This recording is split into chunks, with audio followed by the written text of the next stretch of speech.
What's going on, guys? Welcome back to the first exclusive segment this week from the greatest podcast on turf. And for this exclusive segment, we're going to be doing, our top 10 tips and tricks to dominate your fantasy football draft. It's draft season. It's that time. You guys have been showing us a lot of love.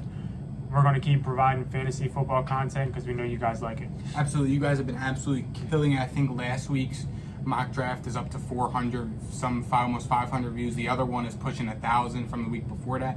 You guys have been killing it. Thank you guys. We got a mock draft dropping tomorrow, which will be Thursday. We have another mock draft dropping tomorrow. You guys have been absolutely killing it with the fantasy football content, so thank you guys. Don't forget to enter in our 200 subscriber giveaway. We are accepting submissions until next Monday, August 16th. Monday, August 16th at midnight, we're accepting no more submissions. If you're entered, you're in. If not, you missed out. We've been advertising it on Instagram, my personal Snapchat, my personal page. We've been advertising Facebook, all that stuff. So be sure to enter in that. All you got to do is like last week's video, subscribe to the channel, send a screenshot to our DM, linked below with proof. It's easy. It's a free giveaway. It's free to enter. There's no strings attached. Just enter the giveaway. You could win a free jersey from us. With that being said, we'd like to thank our sponsor, Little Italy Pizzeria. You can see we got a different setup going on. You can see the bar in the background, the other room back there, the kitchen. Come get some food, come get some cheesesteaks. If you're of age, come have a beer, food, hang out with me and Ryan. I think that pretty much covers all. Also, be sure to check out the other content that we're providing this week. We did a fantasy football mock draft, and we did, on the podcast, we did the AFC North and we did the NFC West predictions, throughout the year. Be sure to check that out. We had a special guest. Be sure to check that out also. Yeah, speaking of special guests, we had a fan reach out to us actually saying he wanted to come on the podcast. So we said, why not? We like having guests. If you want to come on, hit us up. I'm sure we can work something out. And now let's get into it. Yep. So to start off, number one tip on how to dominate your fantasy football league and your fantasy football draft, watch and listen to the greatest podcast on turf. I can't tell you enough. Ryan and I, 1,000,000% right. All of our takes are right. Every mock draft we do, you'll win a championship off it. Either one of ours. We're the greatest at what we do. I guess you could watch other experts as well, but who would do that? The greatest podcast on turf. Any other fantasy football expert out there, I guess you could say. So number one, watch the greatest podcast on turf. Listen to us. We're out on all platforms: YouTube, Spotify, Apple, everything. There's no excuse why all of you watchers, supporters, subscribers should be losing your leagues if you're listening and watching us.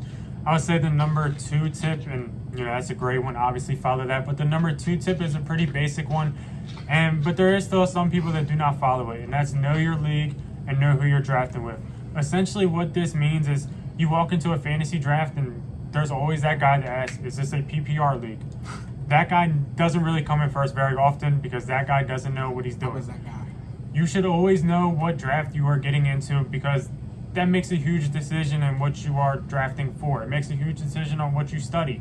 If you walk into a standard league and you keep taking receiving backs and wide receivers that only catch passes about 5 yards downfield, you're not going to do very good. Nope. Same as if you go into a PPR league and you draft Derrick Henry 101. Overall. It's not going to work.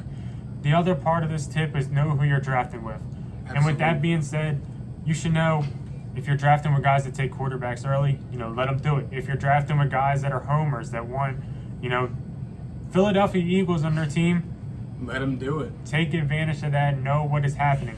If your guys, they take running backs early, just take advantage of that. Know who you're drafting with. Make it happen. That know who you're drafting with is a big one because we've alluded to it before.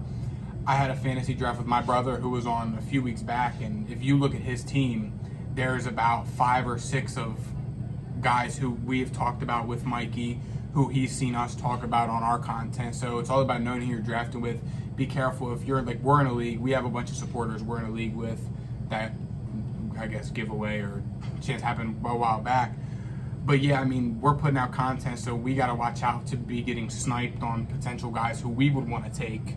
So, it's all about knowing who you're drafting with and knowing the details of the league you're in pretty much. And that also falls into, say you're sitting there in the 5th round and you're at the turn and you're debating on 2 guys and you think one guy might get back to you. If you're drafting, right in front of an Eagles fan and that player happens to be an Eagle, I mean, he might not get back to you depending on what that guy does. So it's just kind of knowing the people that you're drafting with so you can take all the advantages possible. Yeah, honestly, which is going to lead me into my next point. Which one should I go with here? All right, so while we're on the topic of drafting guys and like know who you're drafted with and stuff, draft players, you kind of already touched on it, like draft guys that know, like you know are going to put up points in your league, which just kind of ties into like knowing your league rules and stuff. If you're in a PPR league, you're not going to want to draft Derrick Henry 101. You're going to want to get guys who catch the ball, like Ryan said. And then if you're in a standard league, you're going to want to get Derrick Henry at that first overall pick. So, I mean, you pretty much touched on that. One of my main tips, and this is a thing that I like this year, I just realized that I need to follow this year is go draft running backs heavily early. I'm the kind of guy, I play PPR mostly. I'm more of receiver, running back.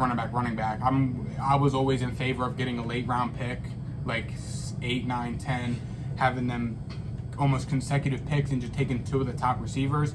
This year, that's not the case for me. This year, I'd rather a top 5 pick than a bottom 3, just because the quantity of running backs is not there. I mean, there's only a handful of running backs this year that are really running back 1, 2 guys, and there's a big drop off. So I recommend going running back heavy early. You want to get running backs that are going to produce heavy. You want guys who are the main back in their backfield, like a guy like, you'd want a guy who's the best running back on their team. You want volume. Yes, volume. Perfect way to put it. You don't want a J.K. Dobbins who's going to be losing carries from Lamar Jackson and Gus Edwards, who they got on a contract extension. You're going to want a guy, I mean, you could argue like Antonio Gibson, who he kind of loses some catches to J.D. McKissick. But I mean, a guy like Joe Mixon will be perfect. Joe Mixon is a guy who was in that situation before because he was losing catches because of Gio Bernard was on the team. But now it's looking like coming out of camp, there's no Gio Bernard anymore. He's with the Bucks. Joe Mixon's that running back 1. So get guys that are going to put in volume and running backs early, because this receiver class, this receiver room this year for fantasy is very deep. You can get receiver 1s and 2s in the 4th, 5th round or so, and you're not going to get a running back 1, 2 outside of the 4th, 5th round, depending on who you draft them with. So it's like, go running back heavy early, because receivers will be there later in the draft. And I can't stress that enough, especially this year. Like I said, I'm a receiver guy. I would love at the end of the first round to grab a D-Hop and Stephon Diggs or a Devontae Adams and another one of those top receivers.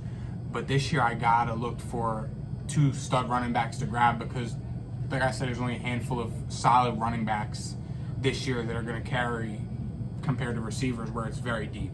Yeah, I really like this strategy, and it's kind of a numbers game. I've always said it.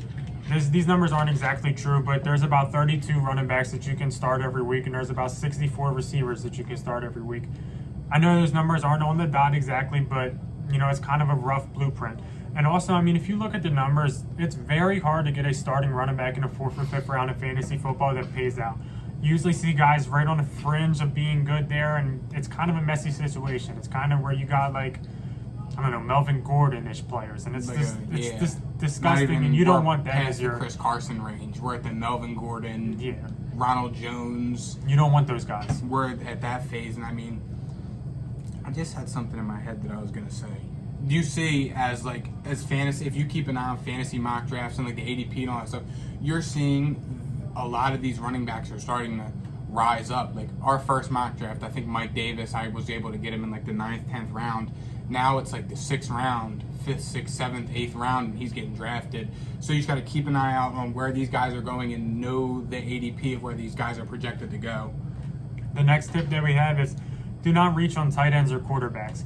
And I know tight ends, I am actually okay with grabbing one of the top 3 tight ends early, just because those top 3 tight ends are such a tier above everybody else, and it would be a positional advantage to grab one of those top 3 tight ends. But I'm not a fan of drafting those middle range guys. I do not like the TJ Hawkinsons, the Kyle Pitts, and all those other guys of the world. No offense to the world. If Mike you can draft, going very high for some if you can draft those top 3, then okay, you can do it. Top 3, we mean Kittle, Kelsey, Waller, right? But anybody else, I'm waiting until the 10th round and I'm grabbing somebody like Adam Trautman. There's no reason to reach on a tight end unless they're in the top 3. And then for quarterbacks, one piece of advice I would say is running quarterbacks are a cheat code in fantasy football. The next piece of advice I would say is you can grab a top 10 quarterback in the 10th round. Yes, exactly. And it's easy. It's very easy. They do it every year. I've started to do this where I draft, I don't know, like a Ryan Tannehill in the 11th, 12th round, but I also go ahead and grab Trey Lance in the 15th. Just because of the fact that if Trey Lance starts week 1, you could potentially have a top 5 quarterback in him just because of how he rushes the football. Rushing quarterbacks are a cheat code. So if you draft somebody like a Ryan Tannehill or like a bum Matt Stafford in the 12th round, go ahead and grab yourself a Trey Lance late, kind of make it work. But I don't really like drafting these other quarterbacks like a Russell Wilson in the 7th or 6th. I don't like that. The only quarterback that I would potentially reach for is Kyler Murray, just because of the fact that he is way above everybody else. He's the second best quarterback in terms of rushing, and he's also a gunslinger with D-Hop. I couldn't have said it any better than that, honestly. I'm not a fan of any of these tight ends early, really. I mean, the earliest I would grab a tight end, I would probably, I don't know if I would take like a Kelsey at the end of round 1. That's just me. I would much rather have one of them more running backs that are so they're like an Aaron Jones or Austin Eckler or one of those guys at the end, other than like a Kelsey. I mean, Darren Waller in like the 3rd would probably be the earliest I would go at tight end. And I mean, that's for me is a stretch. I'm like Ryan. I don't grab a tight end till 10th, 11th, 12th round, and I'm kind of just fighting for scraps. But I mean, it usually works out. But I agree with the not reaching on tight ends or quarterbacks here. Like I said, there is only the receiver class is deep. So if you wait to grab a lot of receivers, okay, fine. But like for running backs, I mean, rather than taking a Russell Wilson in the 6th round, 7th round, say, look for like a Mike Davis or a Chase Edmonds there, guys who are the right now. They're the running back ones on their team who could potentially finish as one of your like a league winner. Like I'd rather have a Mike Davis in the 7th and a Russell Wilson in the 7th when I can grab a Tom Brady or Tannehill or a Joe Burrow in the 10th, 12th round. A strong bench is better than a quarterback in the 6th or 7th round. Exactly. It's just a waste of a pick in my opinion. Perfect way to put it. Which leads us to our final tip and trick on how to dominate your fantasy football league. Keep an eye on the waiver wire and use it. I can't stress this enough. I mean, there's guys who don't use the waiver wire at all and they just go, I think their draft is good enough. Yeah, where they don't need to use a waiver wire, which is not the case. I promise you your team is not that good to where you're not going to need a waiver claim once. Put in 3, 4, 5 claims of guys who you want. If you don't get them all, you probably won't, unless your team is just, you're living off the waiver wire. But just use it, know it. Keep an eye on guys. If say like a Dalvin Cook is out for a week, if Alexander Mattison is on the waiver wire, put in for him. He's the hottest waiver wire pickup of the year. If Dalvin Cook goes down, same thing for a lot of these guys. If a running back 1, a receiver 1 goes down, check the waiver wire and go put in for him, because there's guys. I mean, especially if you have the player who's down. If you have an Alvin Kamara and he has to miss a week if he like gets in trouble or something, or hopefully he don't get injured. But if he gets injured, grab a Latavius Murray off the waiver wire because he's probably still there. So just keep an eye on the waiver wire. Keep an eye on league news, like what's going on, because I promise you it can help you. Waiver wire pickup of the year last year, James Robinson won a lot of people their leagues. He had a breakout game. He was the hottest waiver wire pickup. Same with Antonio Gibson. I got them both off the waivers in one of my leagues, and they carried me to the playoffs. Keep an eye on the waiver wire. I can tell you it's more important than you think, I promise, especially if you're a casual or you're not really in tune with fantasy football. Waiver wire helps so much down the stretch. Yeah, you have to realize that when you draft a team, it's really just a foundation, and adding guys along the year, that's how you build the house. You know what I mean? So don't just stick with your fantasy draft team because it's most likely not going to work out. If you want to do that, go do it best ball league. But if you want to do a season-long managing football league, you have to check the waiver wire in order to stay ahead. And we actually have one more tip. Mock draft. Oh, yeah, seriously. It's the best way to prepare for your fantasy football draft. Don't be that guy that's sitting there in the first round with the 6th pick and you have no idea what to do. Mock draft and practice every single pick that you can. See what guys you like at certain spots. Prepare your team in different directions. Maybe try taking Kelsey at pick 10 in the first round and just see how your team builds out. That's kind of how you have to figure things out.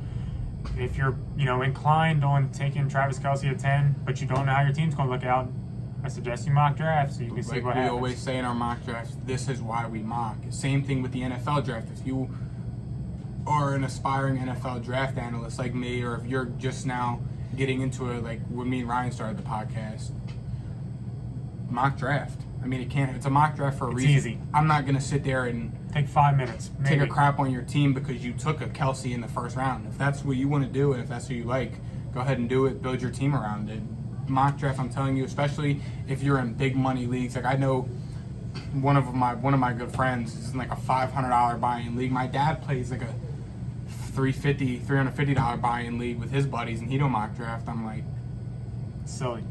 yeah, I mean, it can't make your team worse. You can only get better. It's like practice. Literally, you only get better from practice. It can't hurt. You're laying in bed bored one night watching TV. Takes 5 Do a minutes. mock draft. Don't take long. You're the only guy that picks. I mean, that's pretty much it for me, though. But the most important tip and what I gained from all of this and from this discussion Have video, fun. watch the greatest podcast on turf. Because we're always right, and what we say is best. We know what's best for you, not whoever's on ESPN. We do. We're the best at what we do. I think that's all the tips. Also, have fun. Yeah, have fun too. That's why we do it. Literally, yeah. I think that's it though. Thank you guys for watching the first exclusive segment for this week, just to give you guys a layout for the rest of the week. I said last week we're going to be putting out more content like daily for you guys now that it's football season and we have like the flexibility to post more content, not try and save content. We picked the worst time to start a primarily football content creation, the playoffs, the end of the regular season. Now we have the flexibility to create content every day for you guys. So tomorrow, Wednesday, we're dropping this video and we're dropping an AFC North season outlook like we did last week on the podcast. You guys like that one? Did pretty good. Going through the schedule, talking about some key matchups, predictions, all that stuff. We had our boy AJ with us. He's not here yet, but we're about to record that next. Thursday, we're going to be posting our mock draft, our fantasy football mock draft with AJ. And then Friday, we're posting a second podcast talking about the AFC West season outlook, schedule predictions, matchups, all that stuff. Be sure to check that out. Be on the lookout for that. Like, subscribe, turn on the post notifications so you don't miss any of our uploads. We're out on all platforms. Keep showing us love. You guys have been killing it. I think we're already at 231 subscribers. And it's August 10th, and we're at 231. And we hit 200 subscribers on July 30th. I mean, you guys are absolutely killing it. Keep killing it. Keep showing us love, support. We appreciate it more than you guys will ever know. Trust me. Thank you guys, and we'll see you guys tomorrow with the uploads. See you. Peace.